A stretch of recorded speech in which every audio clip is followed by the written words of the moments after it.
ya shiru ya natsu ya saurara ya ji dalilin da yasa sarki ya tara ku a nan. Sarki zai bayani. Jama'a gari, assalamu alaikum. Alaikum assalam wa Dalilin da yasa na tara ku nan game da magana haraji. Kusan kowace shekara muna ansa haraji. haka shekaran kai. Yanzu shekara ta zagayo ga kowane magidanci mai mata muna ansa 200. Yanzu kuma haraji ya canza. Duk da yau an kayi ka sai ka ba da 500 na haraji. Saboda canji na shekara ba daga mu na ba daga mayanmu na. Allah ya kara ma lahiya ran kai dai. Gaskiya ran kai dai. Ina neman wata alharma saboda ka san shi jagoranci ba dai ma kaudi ne ba. Abu ne wanda Allah subhanahu wataala ya kaddara dole in mun sani mu faɗa ran kai ba wai dan baka sani ba.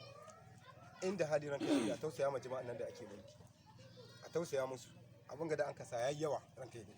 Wai kai malam liman me yasa kake haka? Kai za ka nuna mashi sarauta ne? Har tana da liman. Ah, ci gaba da bayani ran kai daɗe. Saboda kowace shekara da yanayin nata tafiya. Magabata nan sun ka samu bayan mu na ba malami ma. Ba mu na za mu ci su ba, kuma kudaden nan da suna za a muku ayyuka.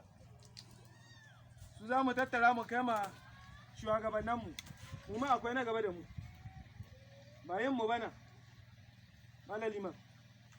Ka ji magana da na gaya muku.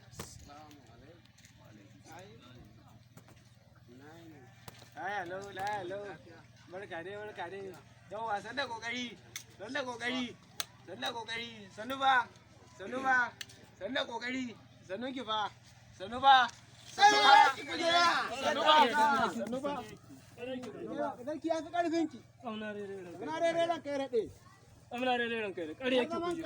Ran kai rade ya ramu kamu da wuta. Fama rere ran kai. Ran kai rade ya ramu lokaci da wuta. An hada mai fetur. Allah wakili. Wane yar gidan wace? Ya gira malam mai kanwa ce. Wallahi yare tana da kirki wallahi. Gidan shi nan bayan kusa da gidan wanzan. Tana da kirki yare wallahi. Ya gidan shi ce. Tana da kirki.